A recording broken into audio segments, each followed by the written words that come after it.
ya que sabemos que es prácticamente el vínculo inicial del ser con todo lo que es la sociedad. Va a ser como que si no existe una maternidad o una maternidad positiva, incluso desde antes de la concepción, va a ser llevado a un proceso totalmente caótico, generando posiblemente daños tanto para la madre como para el niño, como para el fruto.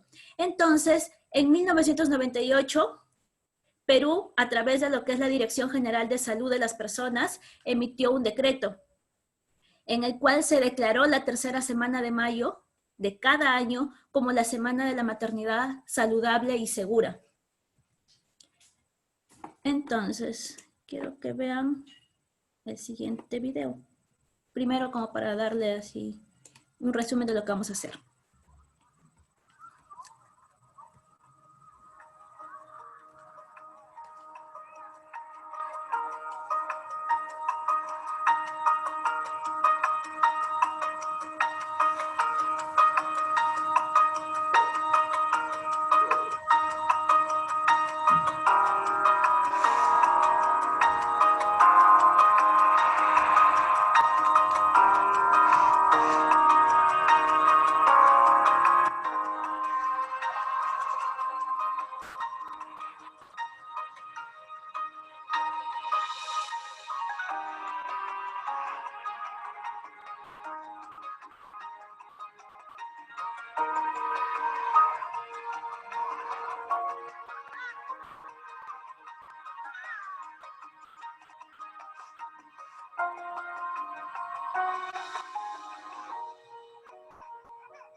Bueno, como pudieron observar en el video, refiere que en sí la OMS es el organismo que actualmente es el encargado de velar porque la salud, la educación, los recursos necesarios sean implementados a nivel internacional. ¿Por qué? Porque como ya mencionaba ahí, cada año se dan alrededor de 135 millones de partos. De estos, 20 millones van a presentar al menos una complicación relacionada al embarazo. Además de que se calcula que casi 830 mujeres sufren y mueren por complicaciones del embarazo en el parto. Estas se dan sobre todo por hemorragias graves, infecciones, abortos, trastornos hipertensivos que son muy conocidos y que pueden ser diagnosticados prematuramente, pero si la persona no asiste a un centro de salud o que un profesional esté cerca de ella, es muy difícil que ellas mismas se den cuenta. Entonces, vamos a hablar también que la salud materna va a reflejar mucho lo que son las diferencias entre ricos y pobres, ya que sobre todo las poblaciones más pobres se encuentran en las zonas más alejadas en los diversos países, en nuestro país, en las zonas rurales, que son las que menos acceso a la salud tienen, ya que aunque exista un centro de salud, muchas veces este se encuentra desabastecido o sin un profesional permanente ahí. Entonces, la OMS empieza a plantear puntos específicos o estrategias específicas que debe seguirse continuamente cada vez y hasta antes de que la persona quede embarazada, si una persona desea embarazarse. Por ello, también el Ministerio de Salud, a través de un documento técnico que se llama Adecuación Cultural de la Orientación y Consejería en Salud Sexual y Reproductiva, que se emitió en el 2008, menciona que la persona, bueno, la gestante, debe tener desde un inicio, en el primer contacto, establecer una relación cordial, ya que el tener experiencias positivas acerca de cómo es la atención materna que van a recibir, va a hacer que la persona en un futuro continúe asistiendo regularmente a sus atenciones y esto va a provocar entonces que haya un control adecuado de la gestación, pudiendo así evitar diversas enfermedades, diversas complicaciones, tanto en el mismo embarazo como en el puerperio. Entonces, en esta relación cordial lo que vamos a hacer también es identificar necesidades propias del usuario y vamos a responder a estas necesidades. Una vez que nosotros expliquemos, ya que es a lo que queremos llegar, es explicar, pero no solamente eso, sino que las personas comprendan, porque muchas veces nosotros podemos crear un sinfín de diapositivas, de documentos, de imágenes y todo, pero la persona en sí no llega a comprender. Entonces uno tiene que verificar que sí nos han entendido que es, por ejemplo, necesario que tengan una nutrición adecuada, que continúen con ejercicio continuo durante el embarazo, que estén en lugares seguros, que se mantengan con una higiene adecuada. Nosotros debemos verificar siempre que esto se mantenga. Y esto va a ayudar a mantener una relación positiva, una relación cordial, tanto entre el profesional de salud como entre la gestante y sus familiares. Entonces la OMS va a dar recomendaciones sobre la atención prenatal, porque como bien dice acá, la experiencia que tenga una mujer en la atención sanitaria es clave para transformar la atención prenatal y crear familias y comunidades prósperas. Entonces, primero va a haber intervenciones en los sistemas de salud para mejorar el uso y la calidad de atención prenatal. Lo que se recomendaría, lo que deberíamos recomendar nosotros a las gestantes es que lleven sus propias notas clínicas, porque ¿quién mejor que la misma persona para saber cómo es que va manejando su embarazo? De repente ella empieza a sentir malestares que nosotros debemos ayudar a afrontarlos, como por ejemplo son las náuseas, el dolor, la lumbalgia, que normalmente se presenta en el periodo de la gestación.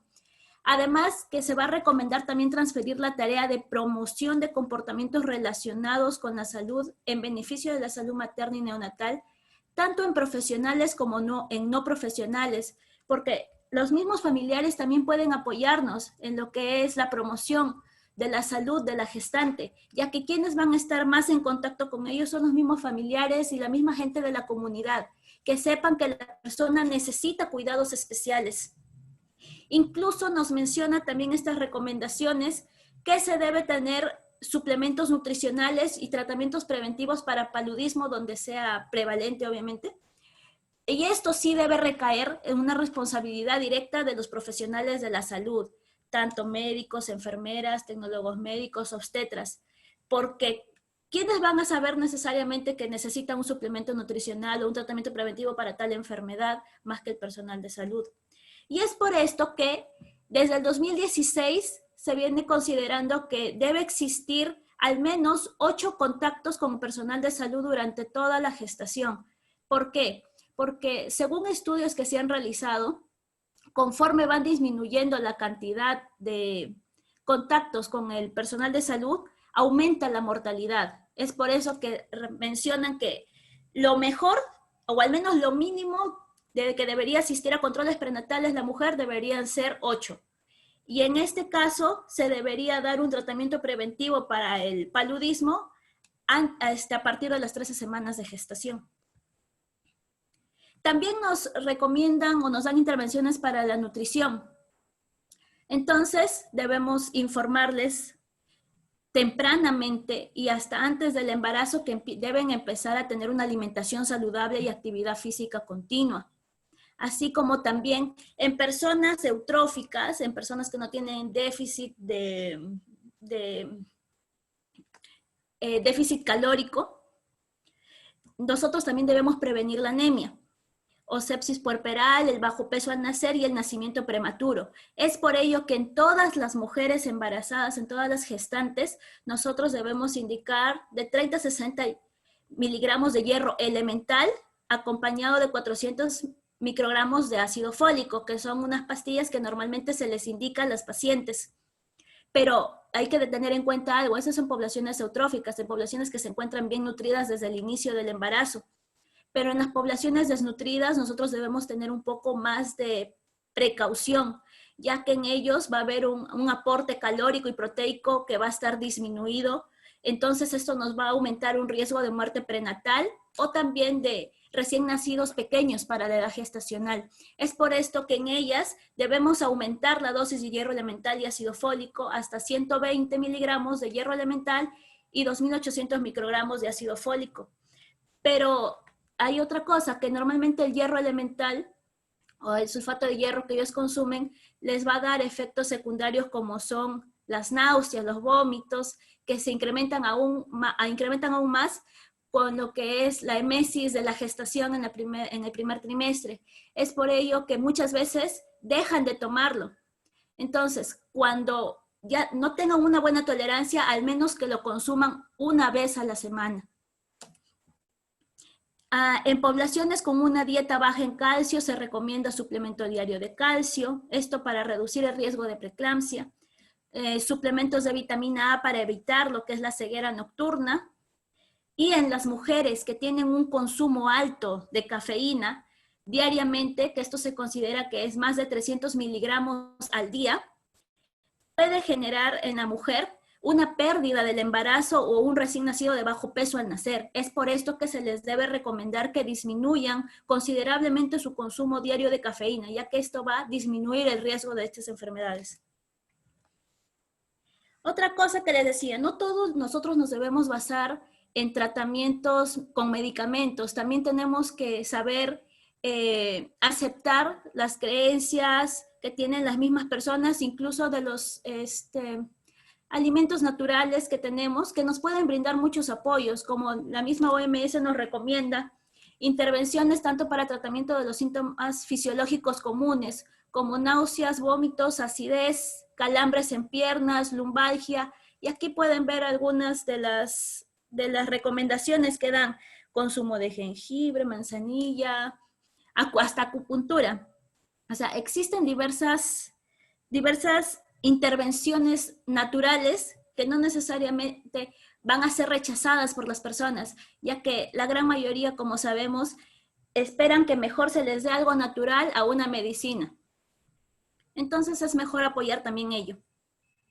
Ahora, estas son infografías que da la OMS, en el que se refiere que tan pronto como la persona sepa que está embarazada, debe saber que debe solicitar atención prenatal, que debe recibir apoyo emocional, asesoramiento, atención médica, y todo esto debe tener una intervención positiva en el desarrollo de su embarazo, contando como mínimo 8 visitas al centro de salud.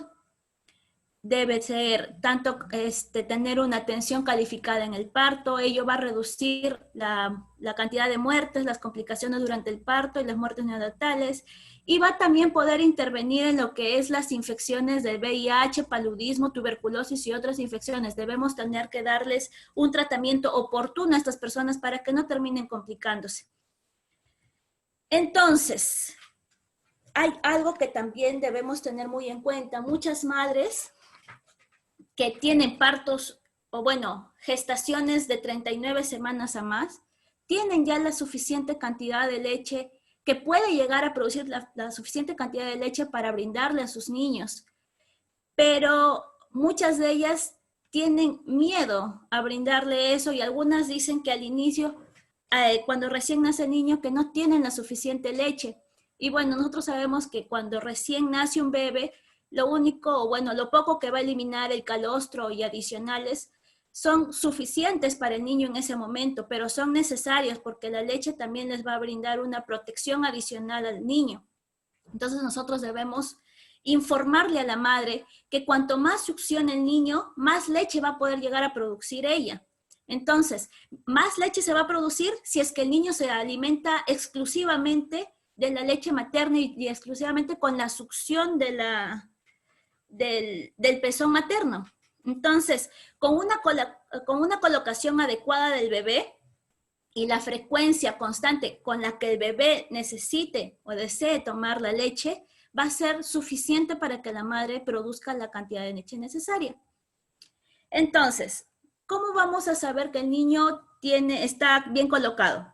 Su cuerpo y su cabeza van a estar bien alineados, su cuerpo va a estar bastante cerca del de la madre, con el cuerpo vuelto hacia la madre y va a succionar tranquilo hasta que termine con toda la leche que tenga la madre.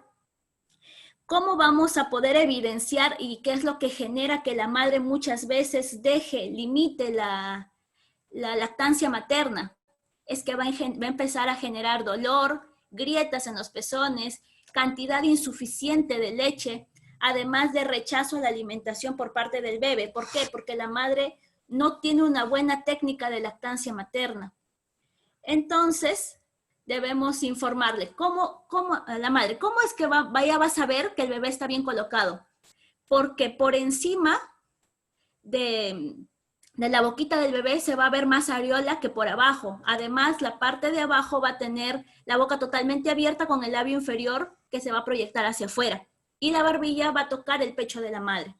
Entonces, el bebé, cuando está colocado de manera correcta, va a succionar largamente y con fuerza. Sus mejillas se van a redondear al succionar y contener todo el líquido, la leche. Y se va a soltar del pecho una vez que termine.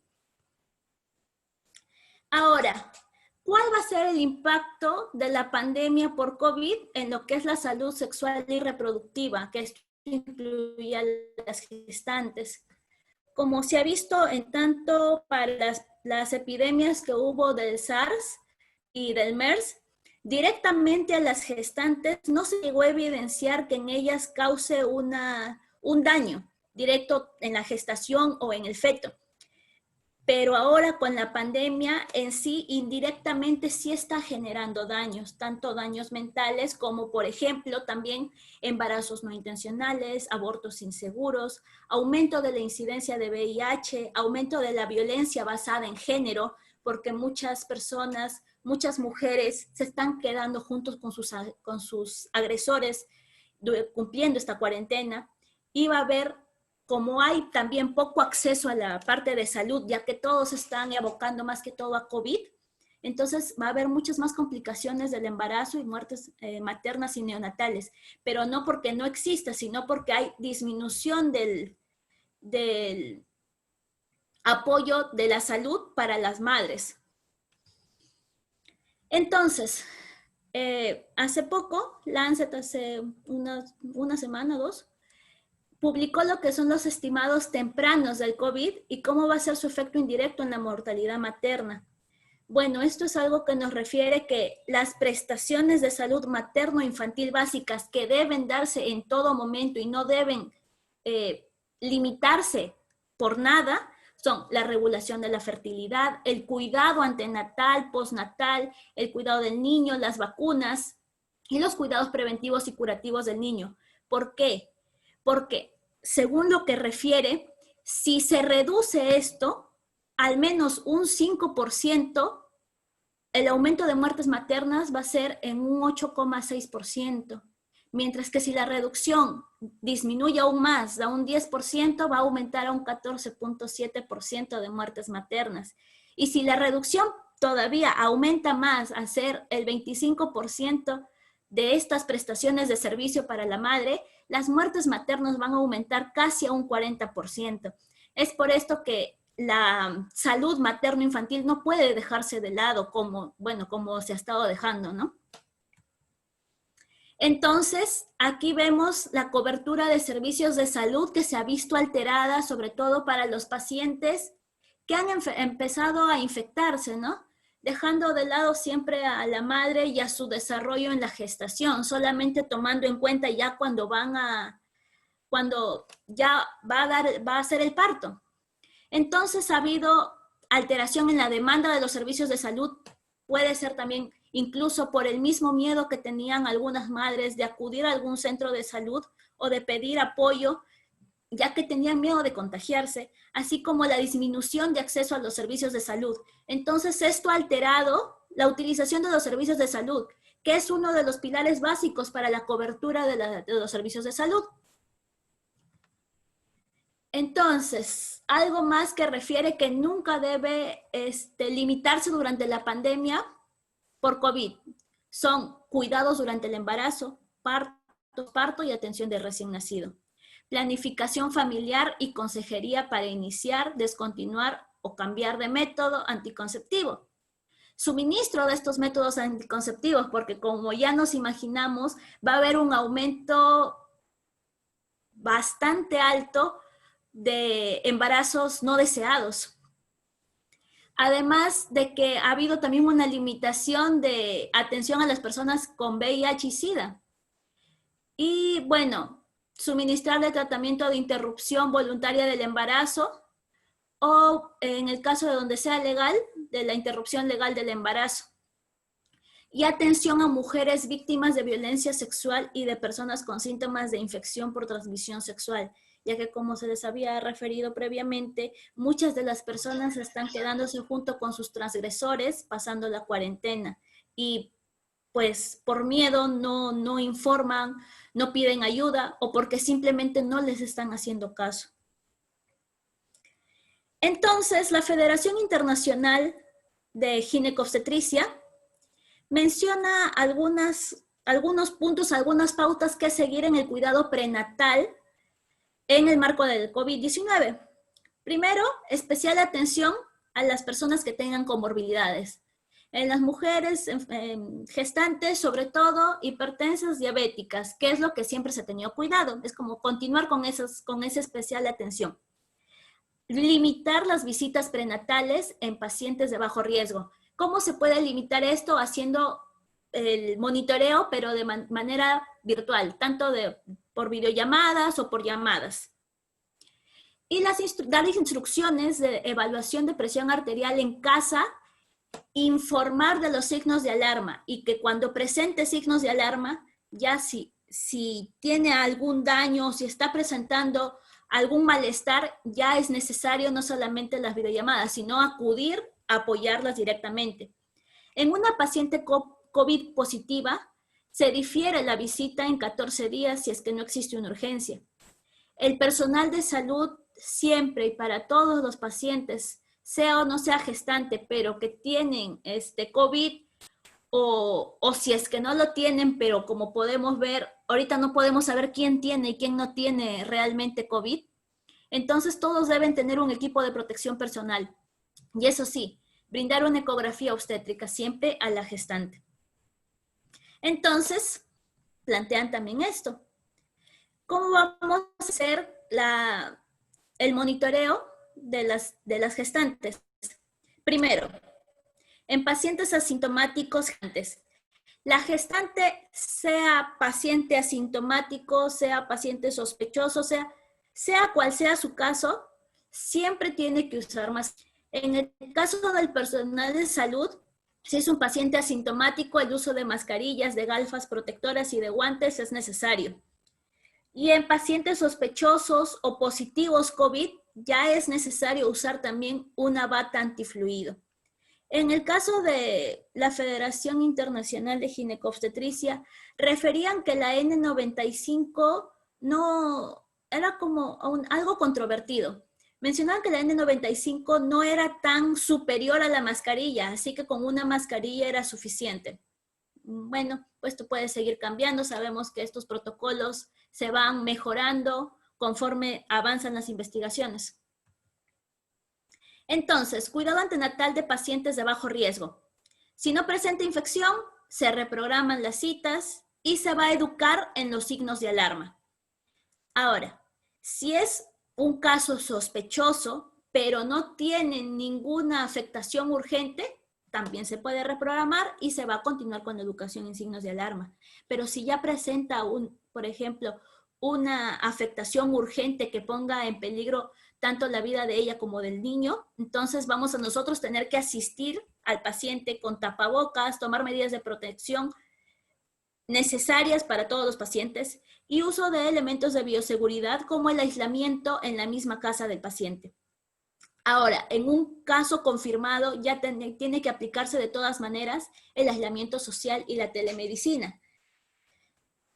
Paciente con tapabocas, el equipo médico, que bueno, ahora ahí refieren mascarilla N95 nuevamente.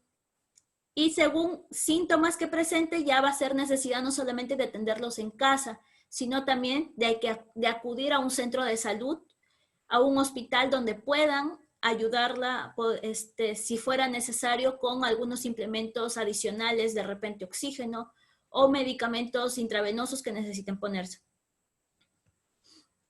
Entonces, acá, ya para terminar, ¿cómo vamos a hacer el cuidado del segundo y cómo hacer el cuidado del tercer trimestre?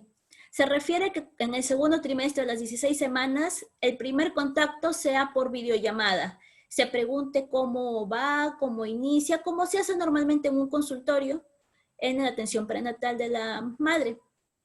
Después, a las 20 semanas va a ser necesario sí o sí que haya una visita personalizada a esa paciente, en el que se pueda hacer uso de una ecografía para ver la anatomía fetal del bebé, además de hacer un chequeo de presión arterial. A las 24 semanas continuar con las videollamadas y que las mismas pacientes continúen con su chequeo de presión arterial y se genere una curva de tolerancia a carbohidratos para ver si es que la paciente no está desarrollando un tipo de diabetes o de intolerancia a la glucosa. En la semana 28 ya otra vez se hace una visita en persona, pero en este caso también tenemos que tener en cuenta las personas que son RH negativas, ya que en ellos vamos a tener que aplicarles la inmunoglobulina anti-D.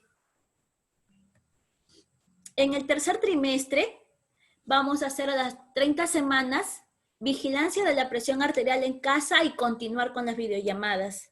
A las 32 semanas va a ser una visita en persona para poder encontrar un correcto crecimiento fetal, que va a ser el cuidado de rutina. A las 34 semanas vamos a seguir con las videollamadas, las llamadas al paciente y continuamos con la presión arterial. En todo momento vamos a continuar con la presión arterial, todo esto con el fin de prevenir alguna enfermedad hipertensiva del embarazo, preeclampsia, que pueda llegar a complicarse. En las 36 semanas, desde las 36 semanas es necesario ya que la persona tenga una visita constante del personal de salud en el domicilio. Y cuando ya cumple las 37 semanas, empezamos a tener un cuidado un poco más detallado cada 10 días, hasta que la persona cumpla 41 semanas. Si es que el embarazo no llega a su gestación, no llega a su término de manera natural, nosotros tenemos que evitar también que se vaya a dar un embarazo una gestación post-término y pueda esto complicar al feto. Bueno, y esto sería todo lo que les quería informar el día de hoy, tanto de las prevenciones que nos daba la OMS, cómo debemos tratar a nuestros pacientes gestantes y cómo es que está afectando y cómo va a seguir afectando lo que es esta pandemia por COVID-19 a nuestras gestantes y por lo tanto nosotros tenemos que darles apoyo, ya que no solamente ahora están siendo afectadas por la misma gestación, que ya de por sí afecta parte de su anatomía, sino también la salud mental de las personas se ve alterada y entonces las madres van a verse preocupadas, van a verse un poco más intimidadas por esto y nosotros debemos darles el soporte necesario para que puedan continuar con una gestación de manera positiva hasta el final de ella y también los cuidados postnatales. Bueno, chicos, eso sería todo. ¿Alguna pregunta? ¿Algo que me quisieran decir? Bien, Muchas gracias, Natalie, por la ponencia. Bueno, ha estado muy interesante, porque también has tratado acerca de la actualidad que es esto del COVID en este tema. Chicos, si tuvieran alguna pregunta, por favor, la pueden hacer en el chat. Habrá un momento para preguntar. Pueden hacer. Natalie, no sé si has visto el cuadro que publicaron de los riesgos relativos según la data de acá de Perú, en el que se veía que la obesidad tenía un riesgo relativo de más de 8, pero en la parte de abajo de la tabla también mencionaba el embarazo, y se veía que tanto su resultado como eh, su intervalo de confianza estaban por debajo de 1. O sea, a una interpretación simple se podría decir que se ha visto que el estar embarazada es un Factor protector. factor protector para frente a la mortalidad en COVID. ¿Has visto algo de eso? No, primera vez que me haces ver, voy a revisarlo, no había estado al tanto de ello, pero lo que sí había leído es que en las anteriores epidemias también por el SARS-CoV, no había habido alteración en el momento de la gestante. Y bueno, sería algo muy interesante para revisar en realidad. Ok, gracias.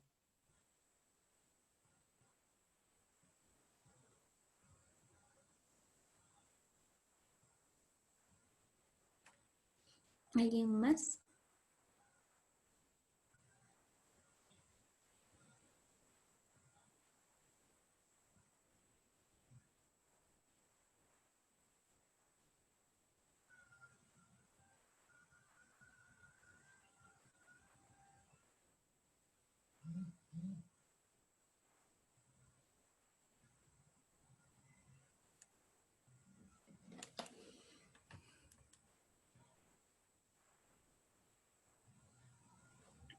Bien, bueno, viendo que no hay más preguntas, en este caso, Natalie, no me queda más que agradecerte de nuevo por haberte dado un tiempo para esta ponencia, por haber aceptado dar la ponencia.